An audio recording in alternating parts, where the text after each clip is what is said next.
Good morning, everyone. My name is Dan Sullivan. I'm with the TBM Consulting Group. And along with me in our conversation this morning is my good friend and colleague, Brian Giddings. Brian now is the Continuous Improvement Manager at Custom Window Systems in Ocala, Florida, where he's been now for 3 years. Custom Window Systems is a Pella Corp company. And prior to that, for many, many years, Brian was instrumental in leading as corporate continuous improvement manager, the Pella transformation experience that we're going to be talking about today. That continuous improvement machine that was created was done over the course of some 15 to 20 years, now into soon to be 30 years, and remains a strong enabler for all of the things that Pella has enjoyed and continues to do to remain competitive in the marketplace. A little bit about Pella Corporation, if you don't know. Pella is a family-owned business and has been since 1925. It was founded and is still headquartered in beautiful Pella, Iowa. I've been there many, many times. It now employs over 10,000 people in the U.S., and that growth has been over the years both organic and through acquisition, as we now see with Brian sitting down there in Ocala, Florida.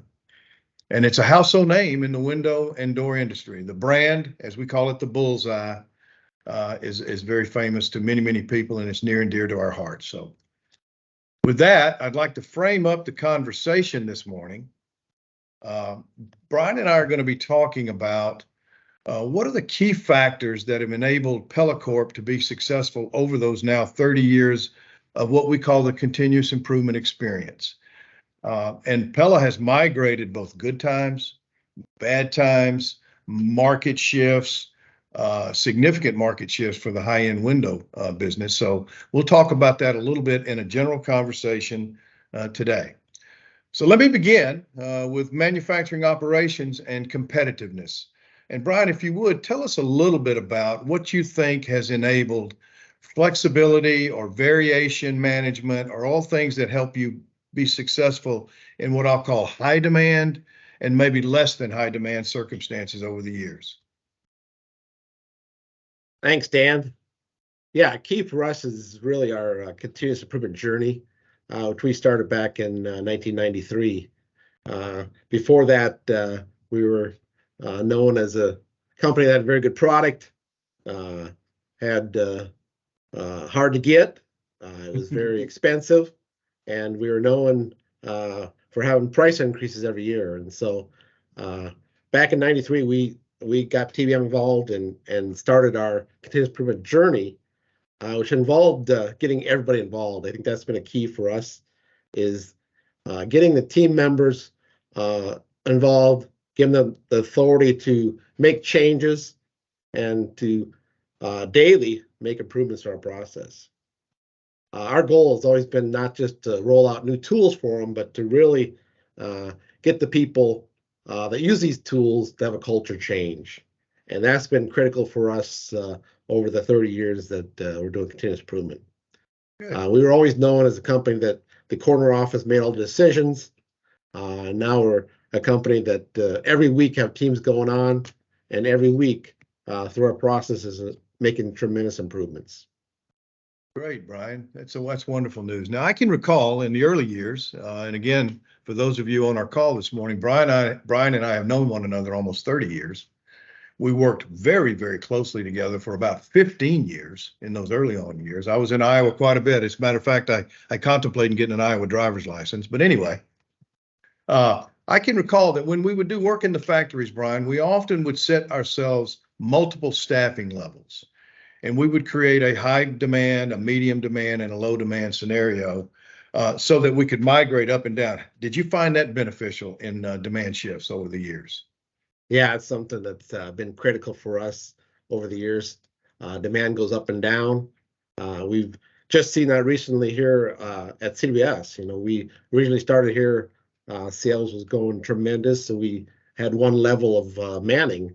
But now with the recent changes, we've actually now for each of our lines created 3 levels. So very easy for us as the demand comes in to adjust how many people we need on each of our assembly lines. Very good. I'm sure that's a good weapon for you. Well, look, let's talk a little bit about the Ingenuity. and the creativity that the continuous improvement machine created over the years. And I'd like to tee it up with a couple of examples, and I'd like you to expand on it, if you would, Brian. I can recall back in the day when I first started working with you in the wood window metal cladded product lines, we offered 3 colors. I think we had brown, tan, and white. And that was pretty much what the marketplace was able to embrace. But I do recall the day when someone says, why can't we paint any color any day and provide that into the market? Can you tell us about expanding color combinations and what that meant for the market for Pella? Yeah, one of the keys through the years has really been what we call the voice of the customer, is really finding out, what does our customer need? What are the things out there going to drive additional sales? And we found out that, we needed more than 3 colors. And so we found out that we expanded actually to 27 standard colors. We also made it so you can get any custom color. But those were key things for us to really grow our market. Another thing we really found out is that we had standard sizes only too. So we just would sell certain sizes of windows. And we found out in the replacement industry across the United States, it's very critical to be able to offer custom sizes. So we looked into that process, initially thought we'd have to have a price increase for anything that was custom size, but we made our processes so flexible that we actually could give the customer any size unit they wanted within a 1/4 inch. At the same price as standard prices. And so that was a big thing for us at Pella, as we were able to really drive that retail sales. It's awesome, Brian. I can remember back in the day, we would say, we're going to make a custom standard. We're going to make what was yesterday a custom configuration. We're going to make that so flexible, and we're going to become so capable to do it and provide it, that we're going to make what was custom now a standard or a normal circumstance. And the teams were outstanding in enabling that over the course of some really, really good hard work in the early on years. It was tremendous. Yeah, thanks, Dan. That voice of the customer really drove us to a lot of the things we really looked at to really help us. When you talk about, getting into recession years, you look at what kind of things can you do to really help the customer out.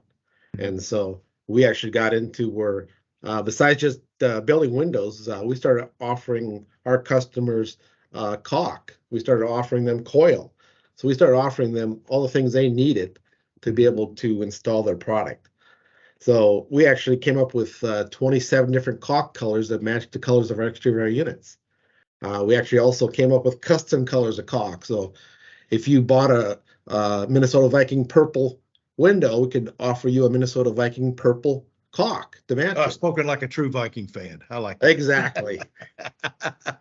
That's wonderful. That was a big differentiator in the marketplace. So again, that voice of customer translated to capability, and then Pella deployed, again, the teams, the people who work inside the business, using the Kaizen methodology to actually do these things and do them quickly and make them everlasting and evergreen and continually improving over the years. It's wonderful, wonderful example. Let me dive a little more deeply into that, Brian. I'm going to use a term here that has become a mainstream in the Pella weaponry, I call it. And these are the notions of 2P capability. 2P to us means process development. And then, of course, we expanded that to 3P, process and product development. And tell us a little bit about how that aspect of your continuous improvement machine continued to enable innovation, speed in the market, market shifts into mid-market, material shifts, and things like that. Talk to us a little bit about 2P and 3P at Pella Corp. Yeah, those processes were critical for us as we wanted to expand and offer more for our customer. So we would actually get our experts, the people that build product every day, and get them on a team with the engineers, with the salespeople, and work together to come up with the change we want. And then we do a total simulation of those areas using cardboard, duct tape, whatever, to see what it would look like. On the design side, we actually do prototypes. Something that we do a lot of here, which was a new term for us, is tri-storming. It's where we take ideas and we tri-storm those ideas to see what works, what doesn't, and the not working is just as important as the working, because we learn something from that. So every time we do a tri-storm, we see what worked, what didn't work, and we can keep expanding on our design changes, our process changes. But that really did for us is took our designs that were taking us a couple of years to bring to market to where we could do a complete design change within months, and getting everybody involved, doing all that work up front, just accelerated that process. It really has been a tremendous tool for us at Pella. Yeah, and I can recall, and that's wonderful for our listeners here, Brian, and they can learn a lot from this. So embedded in all of this thought is the people who work at Pella Corp in and around these processes and in these various manufacturing settings participate in the tri-storming, in the idea generation, and in the proving out, if you would, of putting in place new processes that evolve and new products that evolve. And it enabled, I recall, what it was able to make us do during expanding years, and then through declining years, we could incrementally add process capacity very, very readily and very easily at lower risk and high return on our capital that we deployed. And then in times when demand shifted, we could simply decel and decelerate and actually do volume variations and or close down lines and processes at still very capable cost and high quality, high service. And we did that over many, many years, and I expect that continues today, right, Brian? Yes, that's critical for us. The thing we have now is we really have data to help us drive those decisions. So we go out there, we collect that data, and then we use that data to help make us have the volume levels we need for each of our areas. So easy for us as the volume changes to move our team members from area to area. And then we have all documentation to train those team members on here's what you need if you switch one line to another line. That's good, Brian. Well, let me go yet one level deeper, if I could, on the process and product development. Tell us a little bit about some of the innovations that you believe Pella has put into the marketplace, besides multiple colors and what I'll call custom sizing to make made more standard. Let's talk about the speed of the continuous improvement effort at Pella Corp and what it enabled to get into different markets and to get in different speeds. I can recall the day that we would actually measure our operating lead time from customer order to customer delivery at 30 to 40 to 45 days, regardless of product. And I think I remember a mid-market strategy that we developed along the way, that we wanted to see what we could do to get into the retail space, to get our products in front of more customers. What did speed and lead time reduction do for us to enable that type of growth? Yeah, so the speed is a key in some of those markets, especially when you're getting into retail. Customer decides he wants to replace some windows, and critical in the past we would be at 3 to 6 month lead time, and a customer in those circumstances really wants to get those products replaced as soon as possible. And so through our processes and the expanding capability, we could give him whatever he needed and be able to reduce those lead times to 2 weeks. Back in the 90s when we started, we only had standard sizes, and we made the standard sizes once per week. Mm-hmm. So if you wanted this unit, it was built on a Friday, and that's the only time we built that particular size. We, through all of our continuous improvement work, have made it so that every day we can produce every size. We do a mixed model operation where we have that flexibility on all of our lines to build whatever the customer needs any day of the week. Yeah, and that speed is remarkable because, again, for our listeners, I can recall that at one time we had expanding lead times or movable lead times, and a couple of the more significant strategic decisions that were made early on is we want to figure out how it is we can go into the marketplace with a fixed lead time, regardless of season, regardless of product, and regardless of demand scenarios. And the work that was put behind that by Brian and his continuous improvement machine enabled that differentiator in the marketplace. So you can imagine the power of a Pella Corp and the brand being able to be delivered in 2 weeks when our competitors, whomever they were at the high end or in the mid-market, may be taking 30 and 45 days to deliver their product. It was a significant, again, continuing differentiator made possible by the continuous improvement machine and the operations excellence that Pella Corp had created. It was wonderful. Yeah, it's really critical for salesmen to have that kind of information. My son's a salesman, sells Pella windows, and when he's in a customer's home and trying to sell a customer, if he can tell you that, hey, this product can be delivered in 2 weeks, we'll install that product for you, we'll take care of you. That's one of the things we've really done through the whole process of continuous improvement is looking at, hey, how do we make it turnkey for that customer so that when he decides he wants Pella, we'll take care of everything he needs. Good, Brian. Let me play off of that sales connectivity.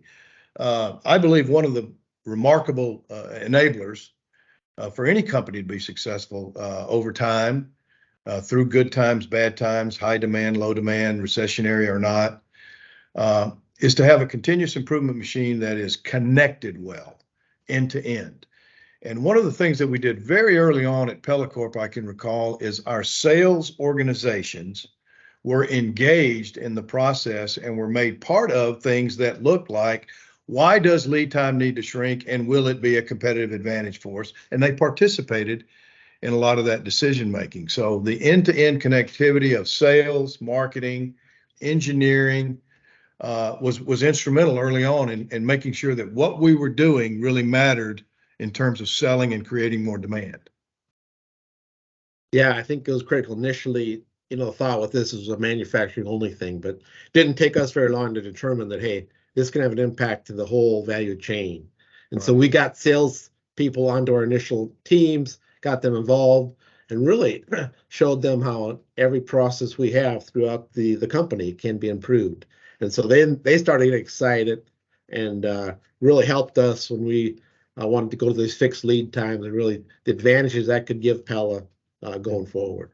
Good. Well, let's dig a little deeper. I can, about 3 to 5 years in, as we were enterprise wide and enjoying great success in all of the factories, we soon began to embark on a sales branch and service improvement initiative. So one of the other competitive weapons that Pella Corp has, as Brian is beginning to explain, is both the selling process on the front end, obviously the fulfillment machine that's created to respond to that, but that branch is there for after sales service and all of the other support to make the customer experience really, really, really good for Pella Corp. Tell us about how CI played in making the branches more effective and compatible with the machine that was created in the factories. Yeah, so after spending about 7 years in the factory doing continuous improvement, I spent the next 7 years actually out in our sales branches, really working on all their processes, and just saw a tremendous opportunity there on, again, giving the customer the best value for his purchase. One of the things we looked at was installation process. We used to have a third party that always installed the product, or actually the homeowners. We started installing our product. We looked at the finishing processes for the interior of the product. That was always done after the sale and after the install. We moved that back where we can start doing that from the factory. So we now offer interior finish of our wood product from the factory back in Iowa. We looked at the whole process from when you first say you want a product through the delivery and install of the product. How do we make that as seamless as possible? Again, a lot of our customers want a turnkey process. So we looked at which of those processes can we do in Pella, or can we make seamless that it's one call for you. You say you want to buy the product, and then we'll take care of you to get it done. We found other processes that were being done in the field that the field needed to do to maybe sell product that we could move back to Pella. We had some of our sales branches for some of the commercial jobs is installing what we call louvers. Those are like air conditioning covers for hotels and motels that we actually brought back to Pella, and we started doing that operation for the sales branch. Good. And all the while, as we look at that enterprise-wide view for our listeners, Pella deployed the continuous improvement capability to get the waste out of every aspect of that at every opportunity. So the advantage to our listeners for bringing things that are done in a variable way in the after sales marketplace back to a precision controlled, highly controlled standard environment in a factory is remarkable in terms of dimensional control, quality, integrity of the product, life and durability of the product. All of those things are greatly enhanced when they can be done in a factory setting as opposed to an in-market place setting. And Pella recognized that through their continuous improvement capabilities very early on. That's great news. So we've talked about sales. We've talked about after-sales service. We've talked a lot about inside the four walls of the factory.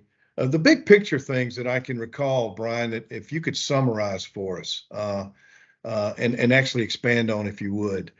You mentioned early on in our startup that you could recall that in the early days, Pella had always been viewed as a very good product. And at that time, it was a high-end, typically custom configured window product for a relatively small market because it was a very pricey product. So very early on, there was a tactic that was developed that says, let's hold prices while all of our competitors continue to add prices. And we'll talk about the advantages that brought to us. And then let's work on speed, because at high season, Pella, like all of its competitors, would take what was 30-day lead times and make them 60 or 90 or undetermined in some cases. Let's talk about that one more time to summarize for our customers, because I think that became a springboard for just what continuous improvement could do for all of the years that came thereafter. Yeah, we were always known as a great product, like you say, but also had price increases every year. And our accountants made sure we got that in every year. And we had to do some hard work to convince them that through our continuous improvement efforts, we can offset the inflation of other material coming in and not have to have a price increase. And so for multiple years, we held our price. And again, that now made us more competitive on the price of our product. So with having superior quality, we really could see a great increase in our sales. Good, Brian. And one last thing, Brian is sitting in Ocala, Florida. He's sitting in a business that was acquired 3 years ago. Can you tell us a little bit about the overall strategy and the continuing long-term strategy of growth through differentiation and organic things like superior service, superior quality, and easier to do business with in terms of sales and after-sales service? Obviously, that's an enabler that will always be there.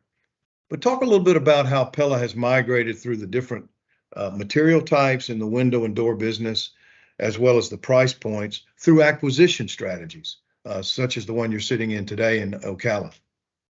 Yeah, that's a great point, Dan. Back in the 90s, when we first started working on this, we actually only offered a wood product. When we started talking to our customer, we found out there's a lot of other material types out there. So we, through acquisitions, added a vinyl product. We actually, through our 2-3P process, developed an Impervia product, which is fiberglass. And then now we've actually purchased some additional acquisitions that give us some aluminum production. So we actually now have all the material types available across the board. So we can actually take care of any customer out there with material. Good. The other thing on the service side, we just keep looking at what else can we do from the factory to really drive those sales. A big one across the board is installed sales, where we know if we can install that product with our teams, we can guarantee the quality is going to be better than having someone install it or a third party try to do that. Good. So our listeners can see what you've heard from Brian is a really nice story of hard work, using the notion of continuous improvement in a team-based way, using the power of the people that work at Pella Corp, with high-end strategic thought around better price in the marketplace, superior quality and service in the marketplace, speed in everything that we do, in delivered product and in delivered innovation, and all the while creating enough cash to go out and selectively acquire those things that are better served to acquire than they are to develop yet on our own, so that the multiple material product roadmap, if you would, is quite full now. That checkerboard is quite full, so that as the economy moves and as the ability of people to purchase both for new construction as well as the replacement market that we didn't talk a lot about, Pella can serve any and all of those with a multiple set of products. And I think it's a wonderful story of what continuous improvement can make a business capable of doing. Yeah, Dan, I think that speed is a key thing. I've been down here 3 years now, and we have several people that have been at CWS for 20 plus years, and they're saying the real thing they've seen with Pella acquisition and what we're doing is really the speed of what we make change. We have these weekly events. We're going in there and we're changing things at a rate probably 4 to 5 times the speed they're used to here. And what it's really doing is really giving us opportunity to really expand this business. Right. The other thing it really gives us confidence in is as we look at other companies to purchase, we feel very confident in our continuous improvement ability to go into those locations and make those changes needed to really give the customer what they need and really allow us to drive profit to our bottom lines. Yeah, it seems to me, Brian, that what you've done is, again, many businesses have growth strategies that would be growth through acquisition. But one of the difficult things is to actually integrate that acquired company into the family, if you would. And it seems to me that Pella Corp has used the continuous improvement leg of the enabling strategies as a great integration strategy to bring the business into the family. For instance, you yourself were a disciple. you were a prophet, if you would, that went to Ocala, Florida, and brought the story of continuous improvement to CWS. And I assume you're doing that in each and every acquisition. Yes. One of the first things we always do with our acquisitions is actually shortly after we take over is get continuous improvement going. We feel it's so important to get everybody involved in improving the process every day. Great. Well, Brian, it's been wonderful to spend time with you here this morning. Is there anything else that you'd like to share with us before I thank you for seeing you once again and for sharing this 30, 45 minutes with me about the Pella experience through good times and bad? No, Dan, it's always good to talk to you.